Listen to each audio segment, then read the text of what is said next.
she looks disoriented. Probably she's having visual hallucinations. So it would be worthwhile if I just assess her orientation. Yeah. Hi, Danny.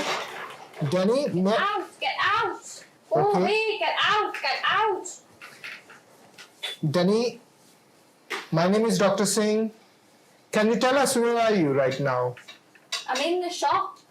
Which shop? I'm just in the corner shop. I just need to get my food. Okay. And I need to go. Are you trying to dropped it on the floor.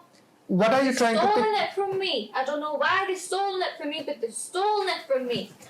Who have stolen it?